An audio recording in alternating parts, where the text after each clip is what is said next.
These are legitimately some of the top real estate agents on the planet. 4% of all businesses that are ever started in the United States do over $1 million a year in revenue. If somebody's earning between $500 to $1 million in GCI, you are the top 0.001% of all agents on the planet. So let's give them a round of applause, please. We need to get this room fired up. Can we get everybody to stand up? Here's what we're going to do. Everybody like this. Need you to rub your hands together. Remember this one, Aaron? Hands, the more money we're going to make. All right?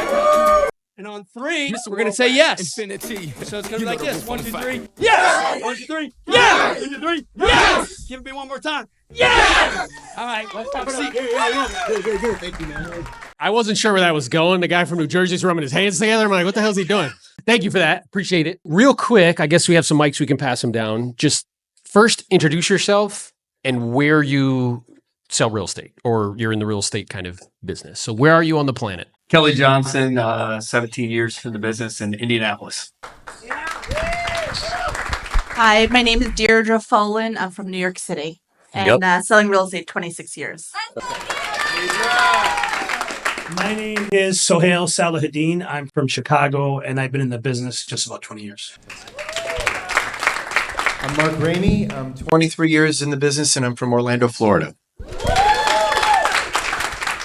I'm Jeff Quinton. I live and work in Ocean City, New Jersey. So it's southern New Jersey.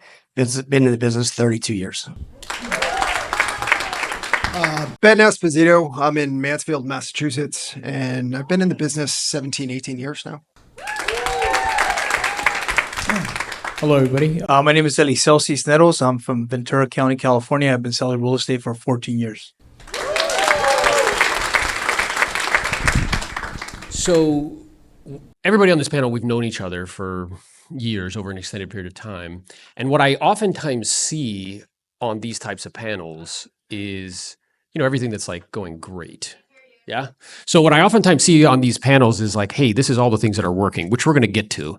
I'm curious though, for all of you guys who have been in the business so long, you've been doing a lot of business. Explain to the crowd, for you as part of the top 0.001%, what was 2023 and 2024 like for you experientially? So just a quick backdrop, because I think anybody and everybody on this panel, if you come up and share 5 minutes with any of them, you're going to find some very extremely powerful stories. And just as we've shared all day and heard all day, everybody has their own experience, as John shared it. For me, 2023, I was still, and John also mentioned, we're all one relationship away from possibly changing your life. And the 3 people, there's two of the three people in this room. Aaron always shares and put this seed in my head a long time ago, is having somebody that you can put on the wall and point to that relationship. That's been impactful. 2023, I was still very acclimated to selling retail real estate. In 2024, I partnered with one of my dearest friends, which I was extremely scared of. We had conversations about it, yes? Yeah. How many?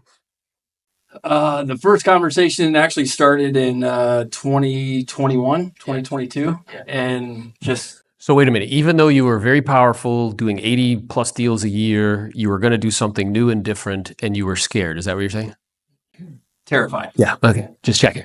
Terrified. And that's where we've been hearing the words wholesaling, investors and things of that nature. And for 17 years, that's all I knew. That we were coached by the same person. Yep. The gorilla in the room, if you will. Sure. But at the same time, I knew that for me personally, selling residential retail is a great opportunity. If that's all that I knew, that's all that I knew. I've been given another opportunity with real estate, is from an investment standpoint, which has always intrigued my fiance Diamond and I. And that pivot, June of last year, over the last 8 months, I say that the coaching that I had initially was some of the best coaching. Yes. I've spent hundreds of thousands of dollars on myself through those coaching endeavors. But what I was missing was the business aspect, and that's where you started to come into play. Sure. For me, it's just tweaking that mindset just a little bit. And again, I could share, and I would probably say from a millionaire standpoint, I'm one of the newest ones. And I can say that you can probably talk to a Jeff Quinton that's been a millionaire for many, many of years, and he has those experiences. And mine vastly different at this point. Over the last year, I've learned more about business through my partnership with my partner now than I have in the last 43 years of life. Which is awesome. So essentially, you made a big pivot, a big change to be able to add more value. You're able to do deals in a way that you stack skills. You use the skills that you used previously. You got access to some different information. You wanted to not be in the zoo and survive in the jungle.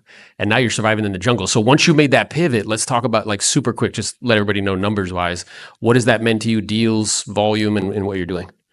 So from an investment standpoint so last residential retail year, I did just over 500,000 in GCI.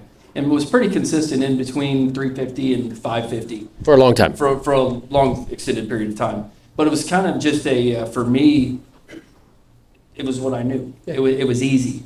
I could have went to $1 million, $2 million, all that stuff, but I really didn't have that sole desire, nor did I have the accountability, the right coaching, things of that nature. So in the last, the second half of 24, we did, and this is going to seem like a small number, but we did just shy of 125 to 150,000 in revenue. It's not bad. It's pivoting. Yeah. Yeah, which is amazing. Yep. Launching the company. Sure. In the last, we were just looking at some numbers. In January, I believe that we closed right around 60,000 in a month. Mm-hmm. Yeah. This month we have on schedule a little over 250,000. That's a little better, isn't it? And I don't say that to boast. I don't say that I'm completely humbled to even be in the. Yeah. I mean, we just saw a text message that tomorrow we're closing nearly $80,000 in revenue. Yes. That's amazing. That's incredible. But it also puts you your one relationship. It gives me chills, and it's hard for me not to be emotional up here because. And thank you for that, John. 100%. But there's one relationship out there. This man may be it for you. Everybody in this room, I truly believe, knows that there's one person out there. You just have to be able to find them. And the second question is, are you ready when they show up? Because there's many relationships that have shown up in my life over the last 20 years that I wasn't ready for, and that I've participated on the sidelines watching those relationships bloom. I love that. And what I want everybody to know too, because we would be on calls and we'd be talking about some stuff. And sometimes I'd look at KJ and he'd be like, what in the world are you talking about? Okay. Like frequently, but he would just keep coming back to the call, keep coming back to the call, keep coming back. He got proximity to certain people. Now his life is completely different on a completely different trajectory. So congratulations, brother. Way to go. Miss Deirdre. So I've had the good fortune, we worked together a long time. Yeah, like 4 or 5 years. And you had this goal of doing $1 million a year in GCI. Yes. And you were like hard charging, focused on it. And you've since done that and have done it consistently. So talk a little bit about, I'm aware for you personally, we would have these exchanges where I would share something with you. And you would be like, yeah, that's really cool. And then how long would it take for you to actually implement it? You mean months or years? Yeah, right? Yeah. Yeah. A lot of everything in our coaching calls always made sense. I wrote everything down. When we hung up the phone, I wrote it again, all this other stuff.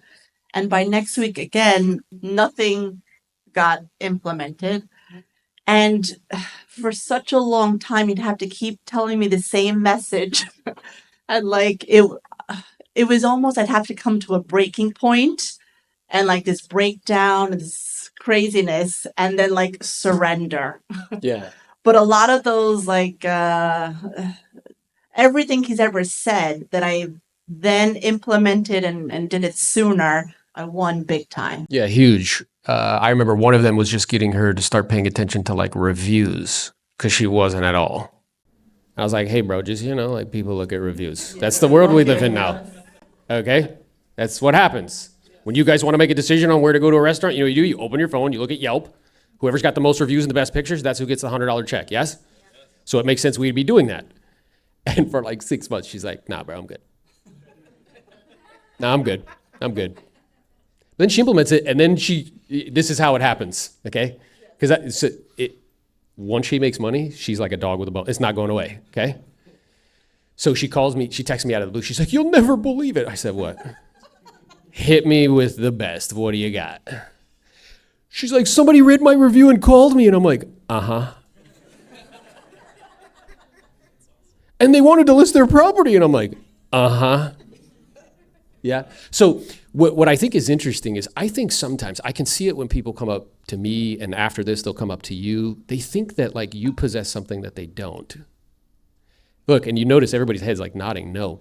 So for you, even though you've been very successful in producing favorable outcomes, again, top 0.001% of agents in the industry, what was it internally that would cause you to still resist? Because I think people kind of imagine, they hallucinate, that you like do everything right away and that sort of thing.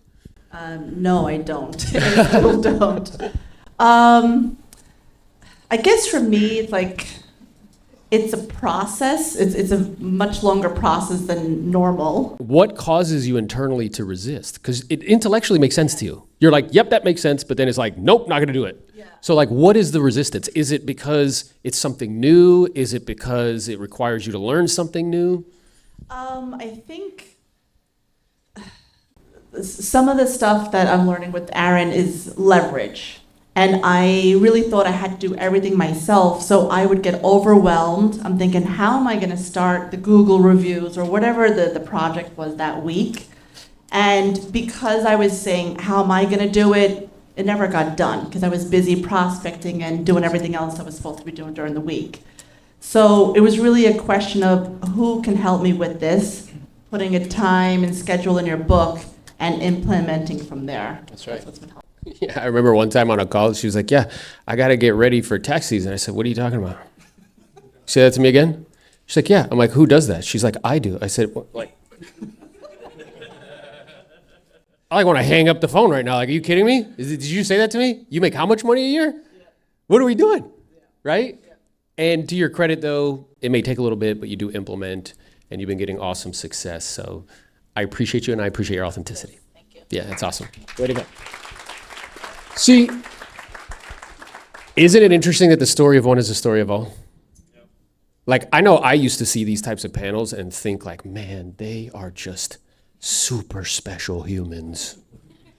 No, dude, like they're just like us, right? We all make mistakes. We all resist something new.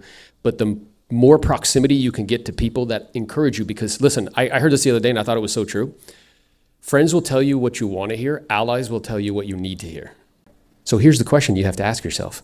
How many allies do you have that will look you right in the eye and be like, hey, bro, stop it? Yeah? Because what will the people, your friends or loved ones or even your parents, if they're living, like, I love you just the way you are. Which is cool, but does that make you any better? I need to hear it right down the pipe. Yeah? Okay, good. Awesome, Mr. And I love this guy's last name, by the way. He sounds like a king somewhere. Sohail Salhuddin. I'm like, where are we going? You know what I'm saying? So you've been in business a long time.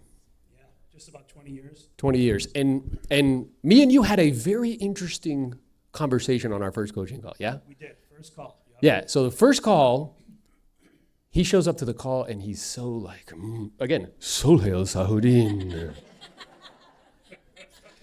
And you told me about your schedule. Why don't you tell that story?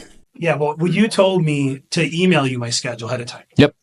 And it was my real schedule, and I sent it to you. And I'm a big prospector. I mean, for me, it was like, I always thought, what's the highest and best use of my time? And it was always prospecting, because that's like going to give me the most money, right? So the first call, Aaron looks at my schedule. He goes, do you really follow this, bro? And I'm like, yeah. He goes, you're serious? And I go, yeah. And then he said, you said to me, aren't you married? And I was like, yeah. And he goes, don't you have kids? And I said, yeah. And then you said, when do you spend time with your wife? And I said, like in the evenings. And how about your kids? And I'm like, well, we have Sunday as family day. And then you we were on Zoom, and he leaned into the camera and said, you're a really shitty dad.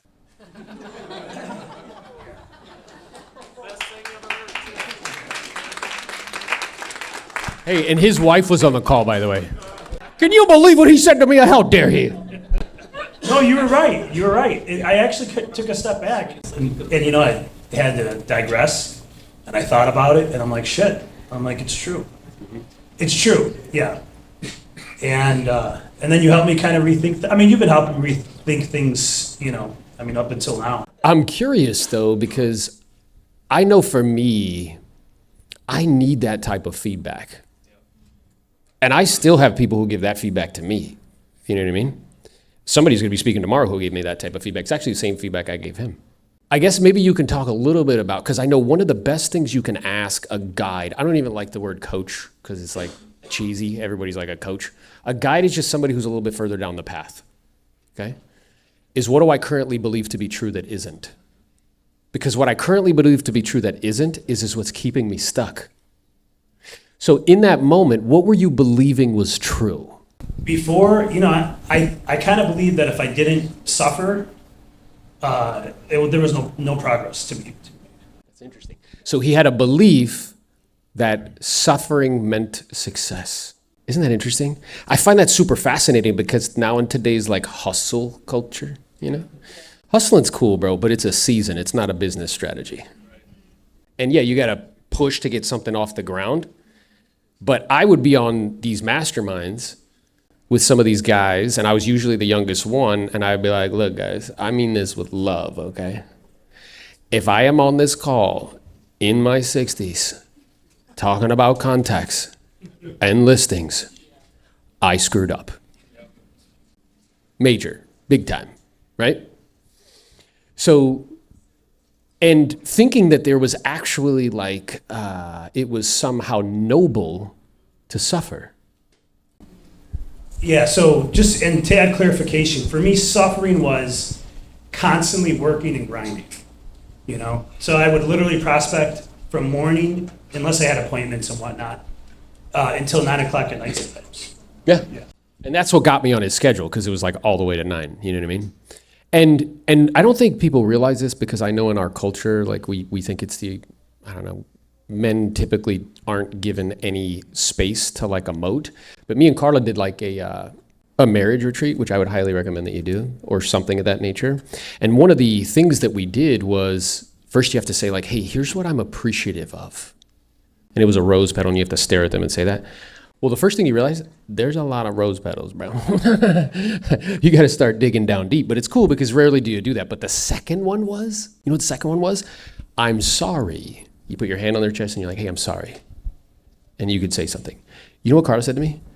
She said, and I'm like, Sohel Sahudin. And I'm waiting, I'm ready. You know? Yeah, what are you sorry for? Tell me. She puts her hands on my chest and she says, hey, I'm sorry you had to miss out on so much stuff with the kids because you were working all the time. Bro, that went from this to like, bro, I lost it. I just completely broke down. Because we put on this like hard image, right? Like, oh yeah, like what I do. But I'm telling you, there's a way to do this where it can be efficient, where it can be effective with the time that you're spending so you can get the most out of what you're doing. Because a lazy mind's answer, guys, is just to work harder. That's what Sohail was doing. He was just working harder. A more sophisticated mind says, hey, what tools, what resources, what systems, what skills can I learn so I could get more with less? Does that make sense? The reason I felt like I had to work hard is because, I won't go back too far unless you want me to, but when I met my wife as an example, I had nothing. You know, I remember one time I had to borrow money from her, and we just started dating. Hey, that's how you know you found the right one, by the way. When my wife met me, I had a little scooter and like $5 in my pocket. You know what I'm saying? Yeah, no, I was sleeping on a mattress in my friend's one-bedroom garden apartment on his living room floor. Yeah. And I took her on a date, and she said, let's go back to your place. And I'm like, You know, she didn't. And I said, how about your place? And she's like, well, we were young. She's like, my parents are there. And I'm like, just tell her. So I told her. You did. Good for you. Yeah. And she's like, that's okay. But being in that point of having nothing, and I literally worked myself out, and I did it really quickly. Looking back, I don't know how the hell I did it. But I built up a company and just like worked and worked and worked. We had kids. She supported the kids. I worked for us. And when I met Aaron, that was my mindset, my mentality. And when I met Aaron, it wasn't just like the prospecting and the family, but you got me to think differently on systems. Kind of like Deirdre, you pulled up my reviews and you're like, bro, you have 1.5 stars on Google.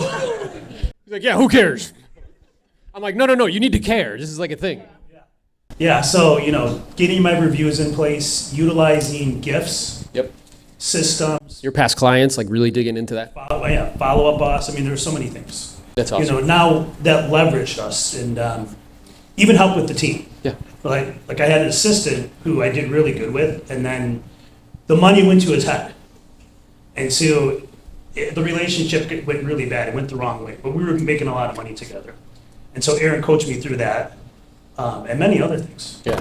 Stay tuned for the rest of this conversation in next week's episode. Again, what I really do believe is that the future of real estate is my community of agents and his community of investors coming together. Agents have a tendency to not understand any of the creative side of real estate, and as such, they don't add enough value. Our communities, by blending them together, it's really equipping agents with a higher specialized knowledge and skill so they can do more deals, and that's really all that matters.